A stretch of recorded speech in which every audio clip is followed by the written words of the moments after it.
What's going on, everybody? Welcome into the Highlighted Business Podcast for business people. And today I'm excited to have a new friend on the show to talk all about his marketing journey. And as an agency owner myself, I'm very selfish with this interview. This is really for me and not for you guys, because this man has built several international agencies and is still doing it, and is just really a guy that I'm looking up to and trying to catch up with on a daily basis. And I got to tell you, he's got better stories than I've got to this point. So I'm really excited to jump into this conversation today. And our guest today is Leighton. Nick, welcome to the show, man. Hey, Chandler. Thanks for having me. Yeah, absolutely. Well, you and I have connected a few times on LinkedIn and then once over Zoom. And so I know a lot about you now, but I'd love for you to just take a couple minutes here and sort of give everybody the brief overview. And then I want to get into this book you wrote, Exactly Where You Want to Be. Okay, let's do that. Okay, well, I started my journey and career working client side. So I worked, marketing manager, marketing director, marketing communications for a large technology client, and that moved me around a little bit. I got to work for them in France, in the Czech Republic. Eventually, I ended up in Dubai with them, and I saw an opportunity to start an agency. This was 1999. So I asked a few of my friends who are also marketing managers of technology companies, and I said, "Hey, if I start an agency, would you use us?" And they're like, "Sure, why not?" So very fortunately, I started with about 5 NASDAQ-listed clients from day one. And then I was in the right place at the right time. About 9 months later, Dubai announced Dubai Internet City, and that drove a bunch of clients to our front door. We were one of the very few agencies in the region at the time specializing in technology. So I had that life, and I grew that agency. We had 3 offices. We had 24, 25 full-time employees and a whole bunch of network of other people. So we learned how to do that for a number of years. Then I had the opportunity to sell that agency, sold the agency, and part of that selling, I relocated myself to Southern California, where I spent most of my time being a business coach. And I coach specifically agency owners, any kind of agency, sales, marketing, SEO, videography, digital marketing, PR, advertising, any kind of thing like that. But during that process and during that time of coaching, I also managed to get my agency back. So I still run an agency in the Middle East, and I do coaching as well. I also help out a couple of universities and lecture there. But that's pretty much what I do. Well, you're a man with more than 24 hours in a day, obviously. That's exactly it. That's what it takes. Yeah. Well, you got to tell me your time travel secrets later. But I got to know, is it still helpful? How helpful is it to run an agency at the same time you're coaching other agencies owners? I would imagine it's pretty helpful to be in the trenches still. But what do you think? Yeah, I love that, because when I have a conversation with an owner and they're like, "Okay, here's my challenge. Maybe I need to up my software as far as what I'm using for pitching." I'm like, been there, done the review. Most coaches will say, "Well, what do you want? And how do you feel about that?" And the idea in the real coaching world is not to give an answer.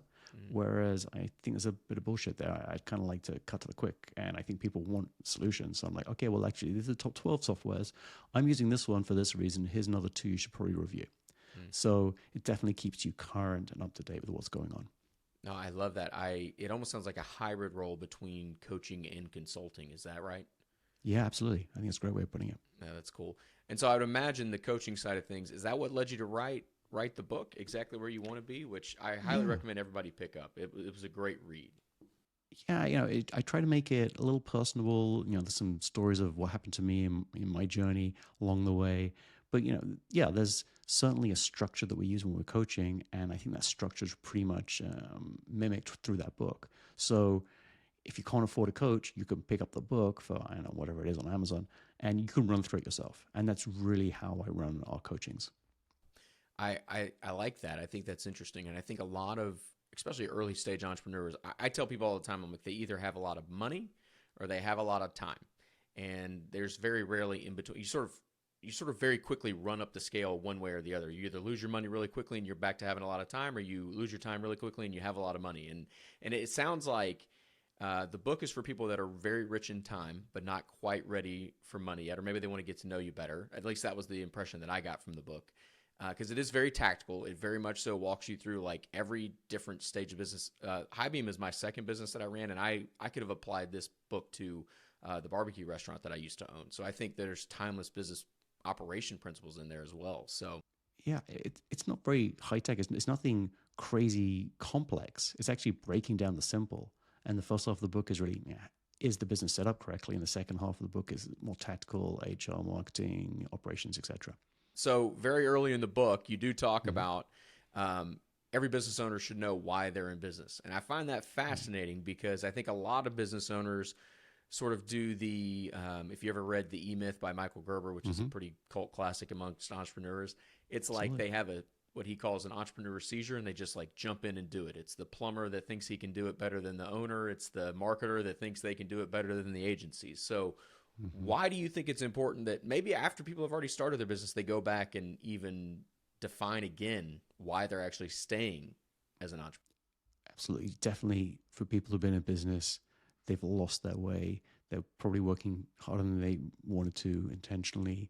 They needed some money, whatever the case. It doesn't matter why you get into business, because you choose to, because you're forced to. There's different reasons. You could be made redundant, could be passed a business by a family member. So there's some people who don't even choose to get into business. So you've got to really decide, why am I doing this? And there's no point in having business goals unless you know what your personal goals are. That's why we're doing it. It's kind of like riding a bicycle. And if you ride a bicycle as an entrepreneur, you have the privilege of taking that bicycle wherever you want.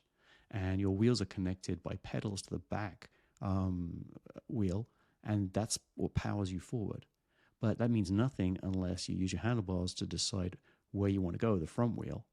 And that's your personal vision. That's where I want to go. And if the two are aligned, it's great. It's like cycling downhill with the wind behind you. But if you don't have your personal why and your business aligned, you're going to fall over. Yeah, I wish I had this book about 6, 7 years ago. I started, like I said, my first business was a barbecue restaurant, and it did pretty well, but it ended with me crashing the thing into the wall like at a hard right turn. I mean, it was gone in like 3 or 4 months because of one bad decision after 6 years of diligence and grinding and building slowly over time, and then all of a sudden, hard right turn. And Mm-hmm. I got about 2 years to look back on that experience and try to really understand what happened and why it happened, and ultimately why it was my fault. And I think the reason was is because I didn't really understand the why of why I was running that business, and it was a lot of freedom and creative freedom and the freedom to be able to help people and serve people and make people feel connected. And it's funny, I remember when I was in the Air Force having the idea about starting a barbecue restaurant. I had a buddy, and he was asking me what I was going to do after the military, and I told him I was going to start this restaurant. And I said to him, I said, I think I could open about 1,000 of these, and in the next like decade, which is like an insane growth rate for a non-private equity backed restaurant. And I didn't know what I didn't know, and so I just made a number up. And honestly, I was reading a lot of magazine covers and newspaper covers about Mark Zuckerberg this and some other entrepreneur that were in their 20s, and they were just growing as fast as possible, and they're these billionaires and yada yada.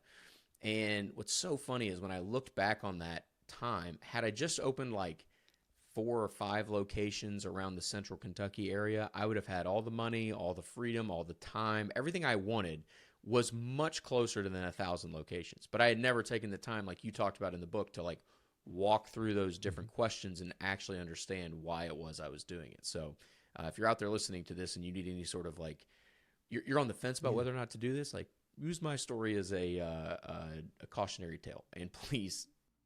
Right. Growth is not, the next million is not, or the first or the next million, that's not the be all and end all. Some of the happiest people I know who I work with have maybe one, two, three people around them, but they can still take, you know, quarter of a million every year out of the business because they've just got it set up right. They don't need that expansion.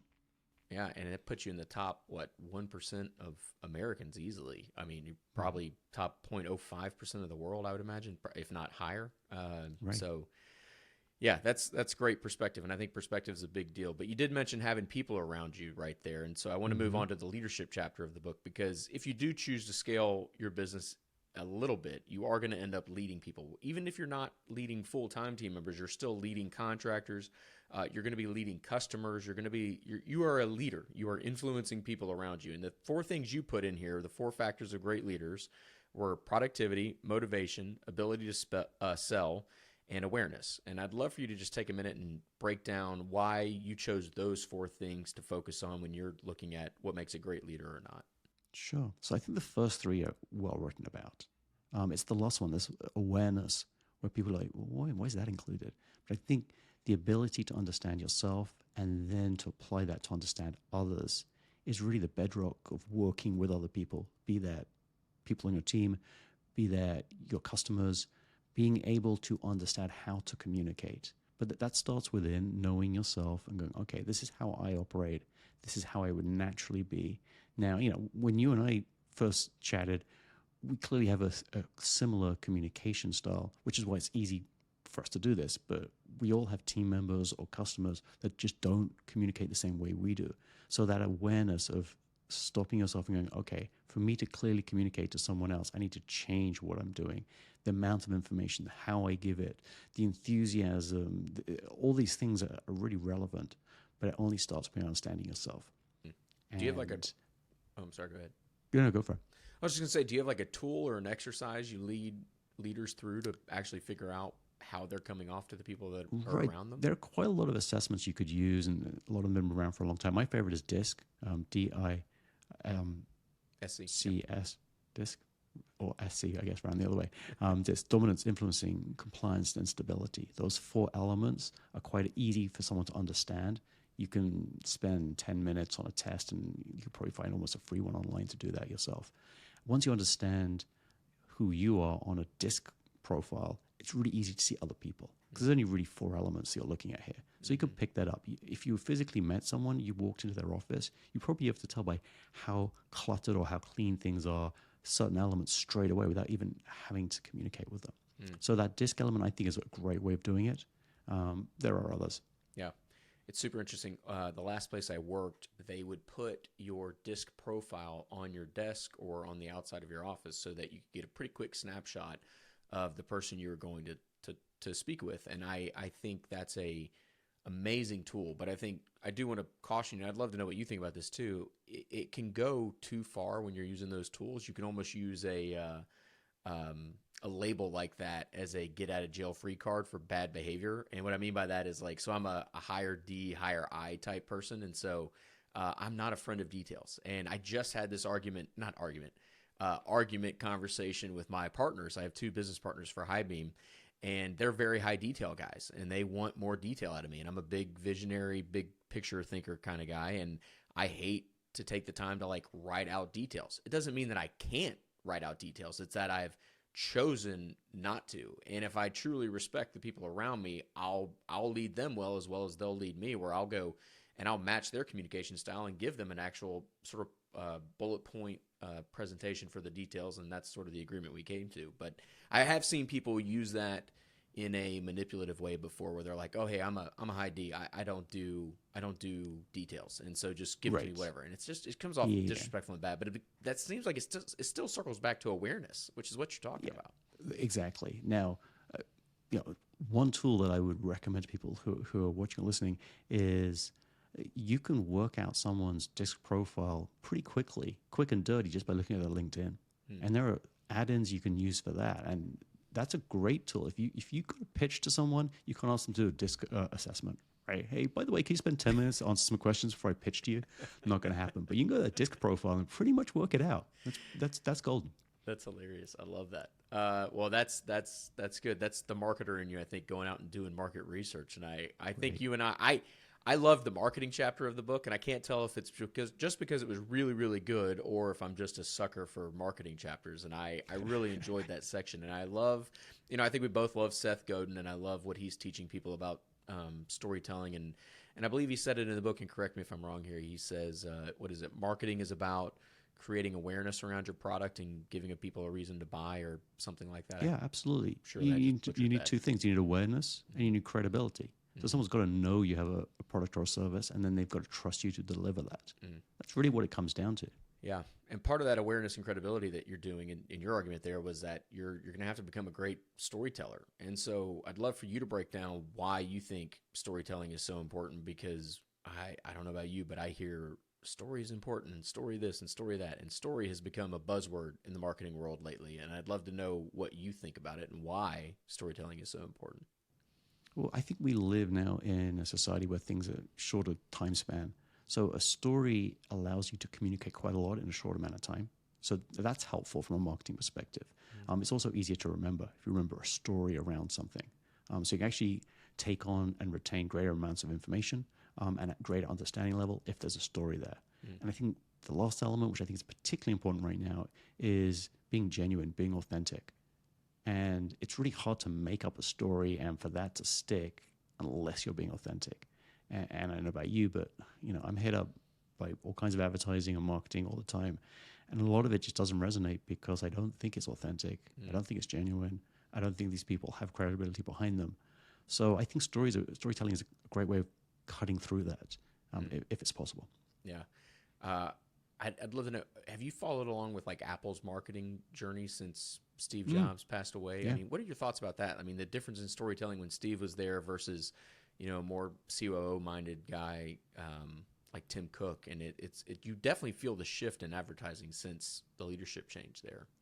Definitely different, but Apple has all kinds of myths around how they've marketed and what have you. Some of which I've known the people who've represented them from an agency perspective. Some of them has just been amazing good luck.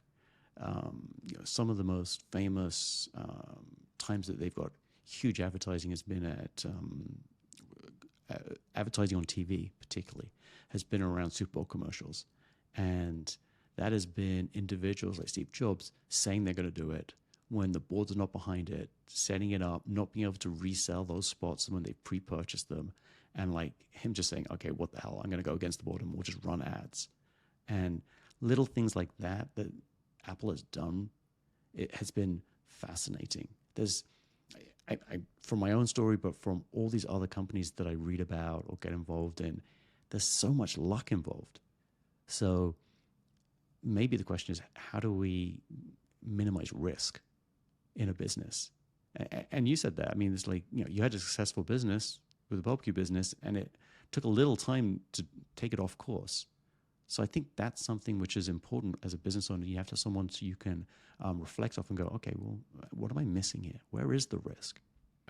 I don't remember which book it was.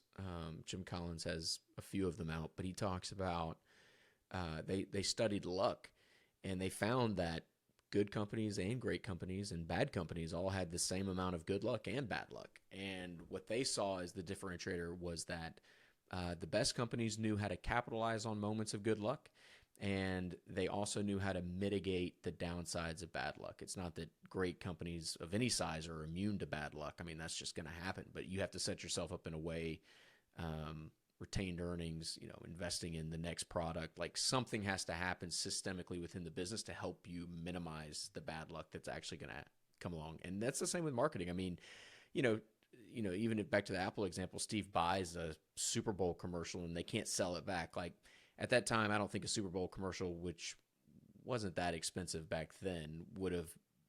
Yeah, so that was not going to bankrupt Apple in the early '80s when they ran that really famous Super Bowl commercial. So that's good.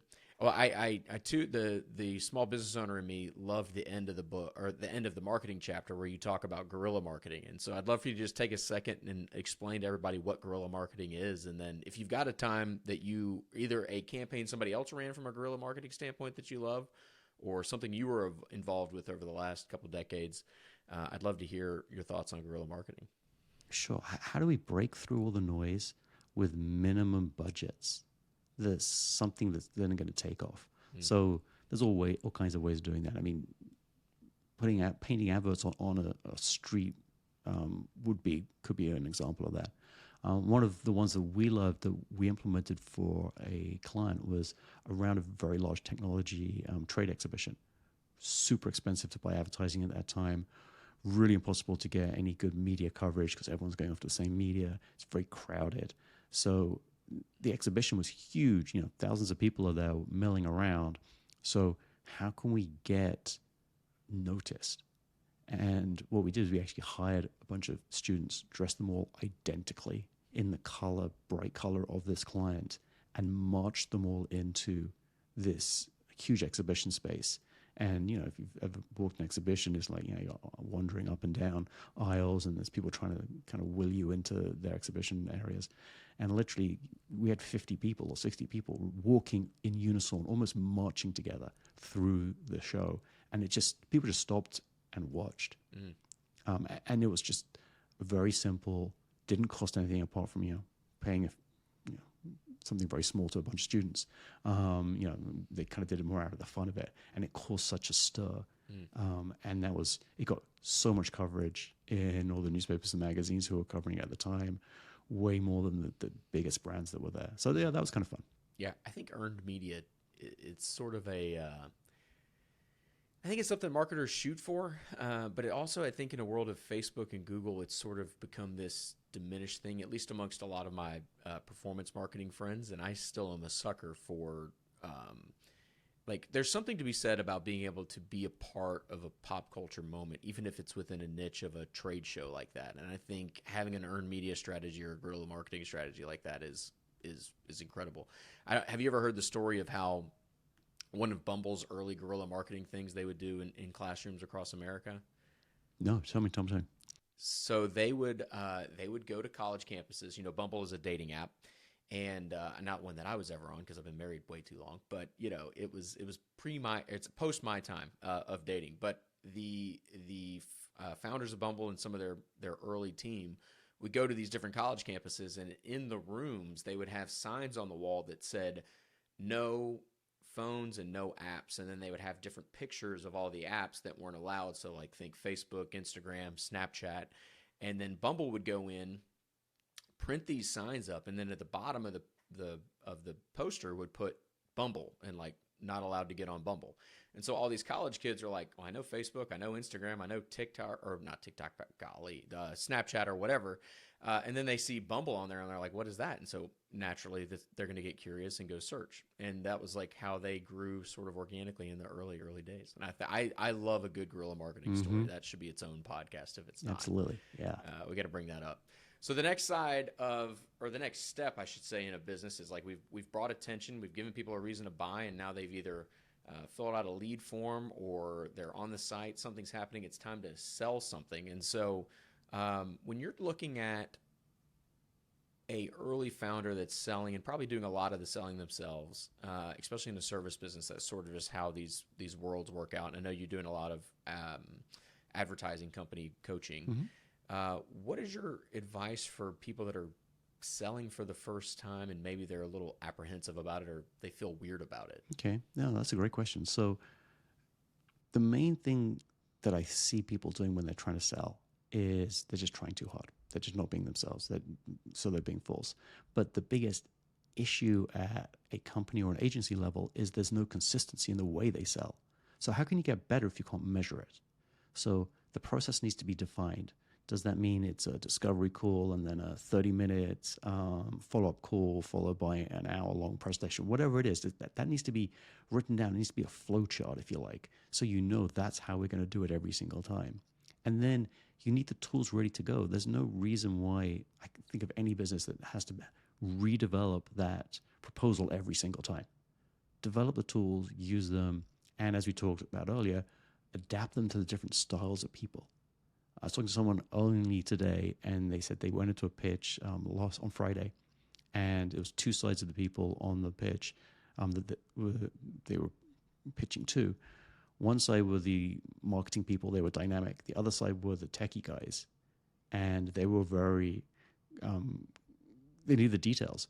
So when they went and pitched, they had this deck, which is all pretty in colors and stuff like that, but they also wrote a white paper for the other people who wanted all the details. So they went in, they're like, yeah, we think we got both sides of this. So get those things together and then measure what you're doing as far as sales. It's, we're just pushing someone closer and closer to saying yes to signing the contract. So when do they drop off? It's almost like this extension of marketing, right? You have this marketing qualified lead, then you have this sales qualified lead, and then we're just pushing them slowly forward to the yes. And when do they fall out? What are their objections? Write that down. Have the answer ready to go the next time. It's not that complicated, but just formalize it. Makes it easier for you. And the people who aren't naturally salespeople, if they actually see it written down, they become way more comfortable. Yeah, that's good. Systems. So many answers to business questions end up being either you don't have the right people or you don't have the right systems. It's rarely that you don't have a good product. Right. It's so fascinating to me that I would see, back to my restaurant days, hundreds of businesses of restaurants go out of business while I was in for 6 years, and we ended up being one. It wasn't that we had a bad product. Our product was reviewed fantastically. We had a people problem, and I was one of those people. And we also had a systems problem. So Right. like it's not super complicated in business, and Right. that's that. But aren't we so lucky? We're at this exciting time where we can marry together the latest technologies, AI, things like that, and apply them to people so they can be way more productive. So, I mean, honestly, I think we're just at this crossroads, and it's obviously been around since November of last year. At a public level, there's been AI out there for 2, 3 years, but the way that I can pretty much brief someone who's $7 an hour in Indonesia to achieve something great with the right tools today. And Yeah. before we couldn't do that. If you were working a marketing agency and you were paying less than $25 an hour domestically for someone, you weren't getting the right skills. You weren't getting someone who had the right experience. They just couldn't do the work. Now, wow, the world has completely opened up, and that's super exciting. Yeah. Yeah, AI is the when that came, when ChatGPT was my first like real experience with any sort of AI platform that you could really interact with, and I think it's so funny when I used that for the first time, and I was like getting it to write blogs just for fun to see if it could about the most random topics, and like every one of them seemed okay. I mean, as long as it was a little wonky when they started talking about things I knew about, because then I knew the levels of information Right. below that, but I mean where it was at in November of last year and where it's going to go in the next 2 or 3 years is fascinating to me. Like, and I think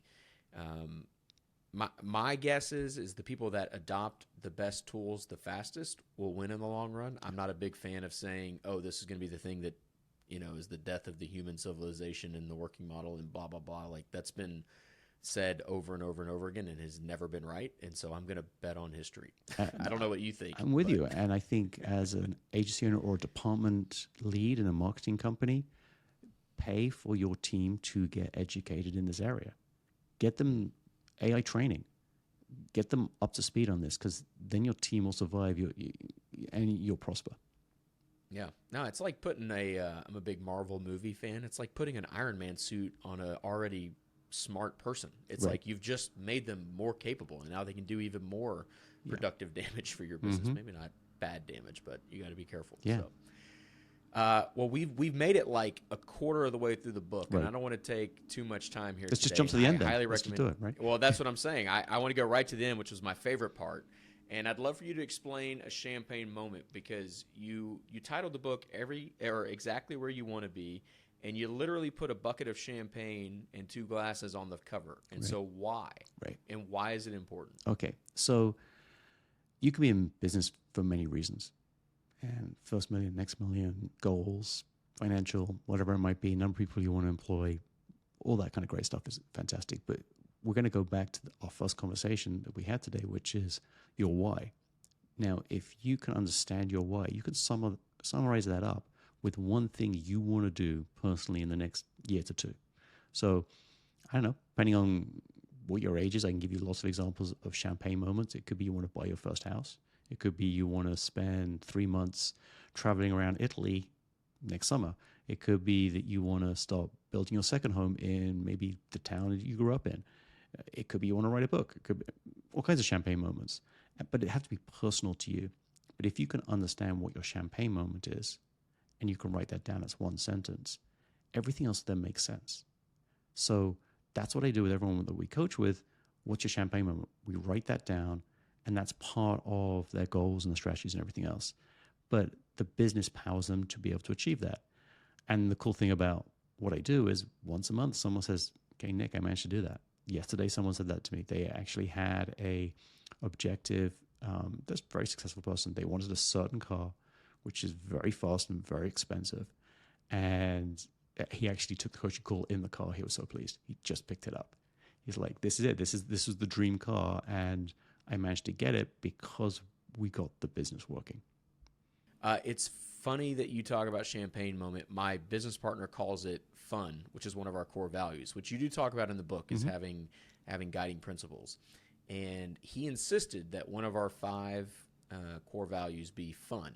And he was like, if we're not having fun, it's not worth doing, which I'm so grateful I've got him on the team, because I just take things way too seriously. I get way too in it, and I probably end up burnt out, and then I have way too much fun, and it's sort of unhealthy balance. And so he does a good job of making sure we have these like weird little micro champagne moments every Cool. quarter. You know, most of the time it's monthly, but Yep. it was cool to see it represented in a different way than just the word Yeah. fun. Well, I think champagne is like stylistically, right. that's copywritten well. Yeah, with those little celebrations all the time, especially as the team gets larger and making them feel like they're part of something successful. And because that gets harder as you grow. You know, if Mm. you, I was talking to someone I coached and they've hit $1 million revenue a month, which is pretty fantastic. But how do you tell someone who's close to minimum wage that you're making $1 million a month? That's a tricky conversation. So you need to celebrate them in a slightly different way. But they definitely need to be celebrated. They're part of that success. Yeah. No, that's good. It's a good way to end it right there. Nick, where can we find you on the internet, and who do we need to send your way? I think the best place to find me is probably on LinkedIn. Search my name, you'll find me. That's how I communicate with a lot of people. So I love people who reach out and love to set up conversations with people. Love working within marketing departments, with solopreneurs, entrepreneurs, particularly those people who are working in that marketing area. Love all that. Nick, thank you so much, and thank you to everybody that's out there listening. We will see you next week.